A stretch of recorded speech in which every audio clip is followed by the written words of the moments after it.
Bonjour et bienvenue sur Cinformi News. Dure accusation contre l'Italie dans le rapport 2010 d'Amnesty International. Selon l'ONG, les efforts de la part des autorités pour contrôler les migrations auraient porté atteinte aux droits des migrants et des demandeurs d'asile. Les migrants auraient en particulier été laissés en mer pendant plusieurs jours, sans eau et sans nourriture, en mettant leur vie en danger.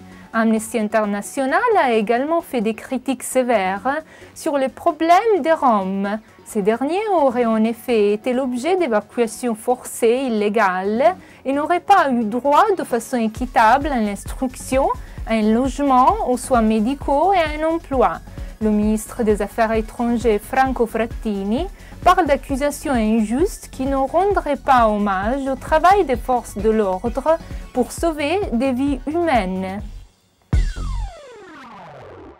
Les niveaux de revenus changent pour le calcul des allocations familiales. Ces dernières sont une prestation versée en complément du revenu dont peuvent bénéficier les travailleurs italiens et étrangers. Les allocations reviennent aux familles de salariés, de retraités ayant été salariés et, dans certaines conditions, de travailleurs autonomes quand la somme de revenus des membres de la famille est inférieure à un seuil déterminé. La demande doit être présentée à l'employeur ou, en ce qui concerne les collaborateurs domestiques et les ouvriers agricoles, à un des sièges INPS, Institut national prévoyance sociale.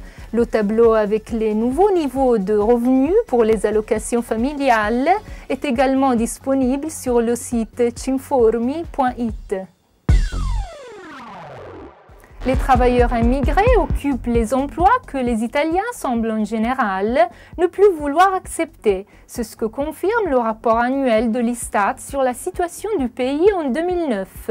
Selon l'Institut central des statistiques, les immigrés en Italie continuent à répondre à la demande d'emploi qui n'est pas satisfaite par la main-d'œuvre locale, même dans le contexte de la crise économique internationale. Environ la moitié des travailleuses étrangères se concentrent par exemple dans 5 professions: collaboratrice domestique, employée d'une entreprise de nettoyage, serveuse, fille de salle dans un hôpital et vendeuse.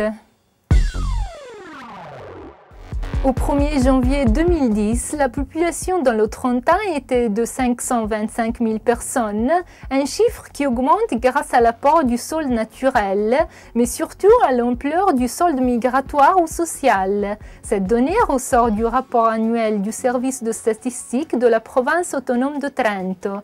Le solde migratoire présente une valeur positive d'environ 5 000 personnes, toutefois inférieure de 1 000 unités par rapport à 2008, suite à une diminution des inscriptions provenant de l'étranger. La croissance de la population n'est pas uniforme dans l'ensemble du territoire de la province. Le solde global est néanmoins positif dans toutes les zones, à l'exception du Primiero. Les zones où l'on enregistre une plus forte augmentation de la population sont la Haute-Valsugana, la Haute-Garda et le Val de Ledro.